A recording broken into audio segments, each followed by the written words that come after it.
जय गणेश जी, जय गुरु जी। आइए अब हम जानते हैं द्वितीय खंड के तीसरे अध्याय के बारे में, जिसमें कि पार्वती का आत्मसात के लिए तैयार होना बताया गया और वो कैसे तैयार हुई थी। आइए वर्णन सुनते हैं इसका। गिरिराज पुत्री ने उनकी बात पर ध्यान नहीं दिया और वह अपने निश्चय को कार्य रूप में परिणत करने को ही थी कि अंतरिक्ष के शून्य में सहसा करोड़ों सूर्यों के सम्मिलित समूह के समान एक परम उत्कृष्ट तेज पुंज प्रकट हो गया, जिसके कारण समूचा कैलाश पर्वत और समस्त दिशाएं प्रकाशमान हो उठी। वह तेज मंडल असीमित असीमित अनंत था। यह देखकर समस्त देवता और ऋषि मुनि समझ गए कि भगवान हैं, इसलिए सभी भक्ति भाव से प्रणाम करके गदगद कंठ से उनकी स्तुति करने लगे। देवताओं ने कहा, हे प्रभु, आप असीमित और अनंत की यथार्थ रूप से स्तुति करने में तो हम पूर्ण रूपेण असमर्थ हैं, क्योंकि आप समस्त विश्व के परम आश्रय, मायामय और माया से परे भी हैं। हे नाथ, यह दृश्यमान जगत आपका ही महिमामय स्वरूप है। कोई भी दृश्यमान या अदृश्य पदार्थ किसी भी अवस्था में आपसे भिन्न नहीं हो सकता। प्रभो, हे जगदीश्वर, इस समय जो विकट परिस्थिति उत्पन्न हुई है उससे आप ही उबार सकते हैं। ब्रह्मा विष्णु महेश ने कहा, प्रभो, आप समस्त देवता ऋषि मुनि एवं हम त्रिदेवों के भी उत्पत्ति करता है। हम सब आपके ही संकेत अनुसार सृष्टि की उत्पत्ति, पालन और प्रलय किया करते हैं। हे प्रभु, हे नाथ, हे जगदीश्वर, आप हम पर कृपा कीजिए। धर्म ने निवेदन किया, त्रिलोकीनाथ, आपकी आज्ञा से ही समस्त धार्मिक और न्यायवान पुरुष मेरी रक्षा में तत्पर रहते हैं। हे प्रभु, यह अब आपकी महिमा का प्रभाव है। अन्य देवताओं ने कहा, हे नाथ, आप वाणी से परे होने के कारण अकथनीय स्वेच्छामय, ज्ञानमय एवं ज्ञानातीत हैं। तब आप समस्त वेदों के कारण स्वच्छ ज्ञान मूर्ति का स्तवन किस प्रकार किया जाए। हे प्रभु, हम सब आपके कलांश होने के कारण आपकी संपूर्ण कलाकारी को ठीक प्रकार से जानने में भी समर्थ नहीं हैं। ऋषियों ने कहा, मोक्षप्रद प्रभु, आप समस्त कल्याणों के आश्रय, सिद्धियों के प्रदाता तथा बुद्धि के प्रेरक हैं। आपकी ही प्रेरणा से हम सब केवल आपके ध्यान में अहर्निश तल्लीन रहते हैं, फिर भी आप करुणा मूर्ति के साक्षात दर्शन नहीं कर पाते हैं। हे प्रभु, हम आपको नमस्कार करते हैं। आपकी जय हो, जय हो। तभी सर्वत्र जय घोष होने लगा। सभी दिशाएं भगवान परब्रह्म श्री कृष्ण के जय जयकार से गूंज उठी। तभी जगजननी पार्वती जी ने परमात्मा के स्वरूप का गुणगान करते हुए निवेदन किया, सर्व अंतर्यामी, आपका अद्भुत तेज करोड़ों सूर्यों को लजाने में समर्थ है। आपके स्वरूप का वर्णन कोई भी नहीं कर सकता। आप अणु अणु में व्याप्त एवं परम महिमामय हैं। आप इच्छा मात्र से ही सभी कुछ करने में समर्थ हैं। इसलिए आप तो मुझे जानते हैं, किंतु मैं आपको यथार्थ रूप में कैसे जान सकती हूँ। हे प्रभु, मैंने पुत्र की कामना से पुण्य व्रत का अनुष्ठान किया है, किंतु इस अनुष्ठान की समाप्ति पर विधान अनुसार अपने प्राणपति को दक्षिणा रूप में दे दिया जाता है। यह कार्य अत्यंत दुष्कर है। कोई साध्वी नारी पुत्र के लिए अपने पति का त्याग कैसे कर सकती है। हे करुणामय, हे गोलोकनाथ, आप मेरी इस सोचनीय स्थिति को समझकर मुझ पर दया कीजिए।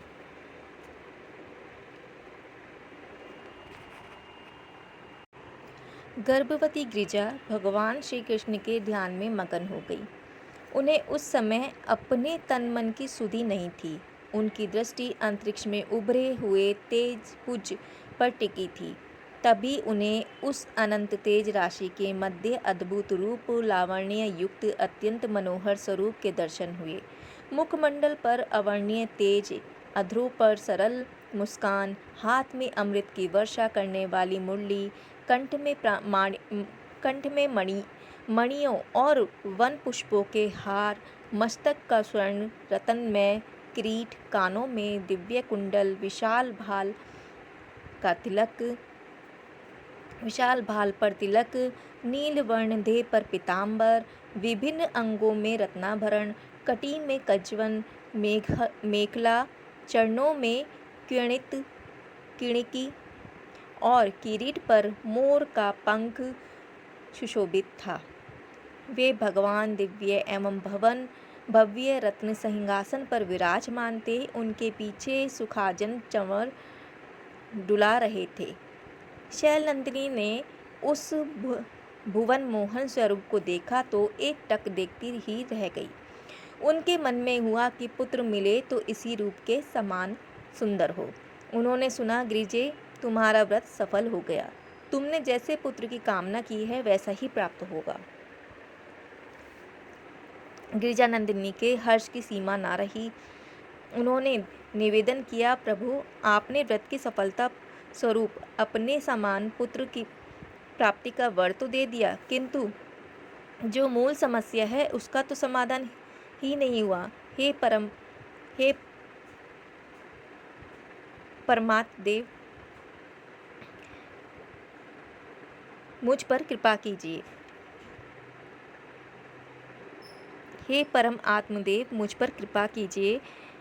पार्वती को लगा कि भगवान त्रिभुवन हंसते हुए कह रहे हैं, पार्वती, यह समस्या तो सामयिक है, स्थायी नहीं।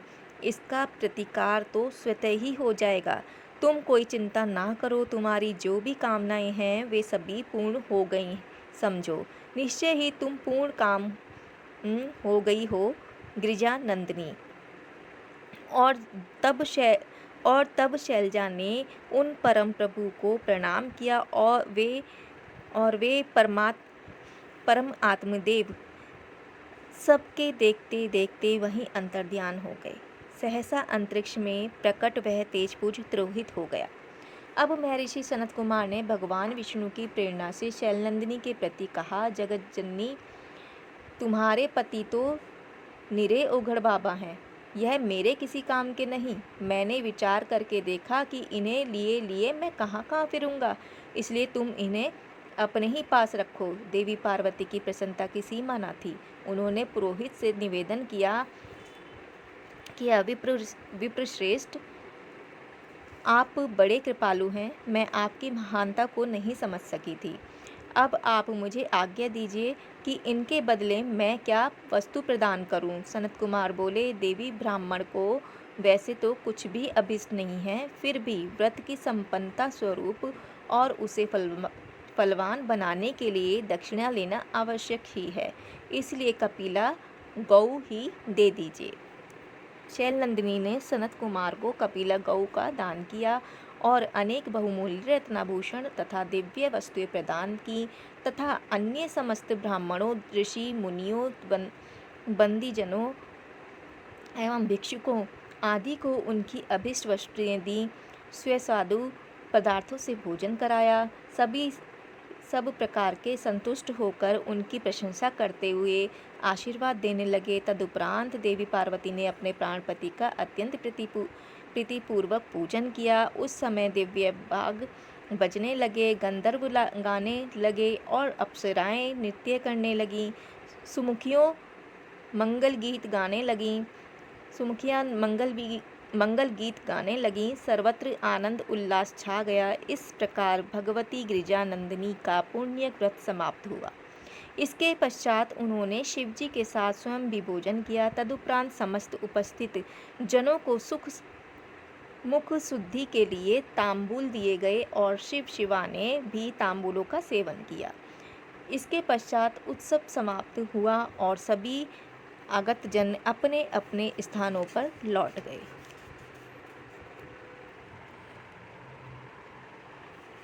ये था द्वितीय खंड के तीसरे अध्याय का वर्णन।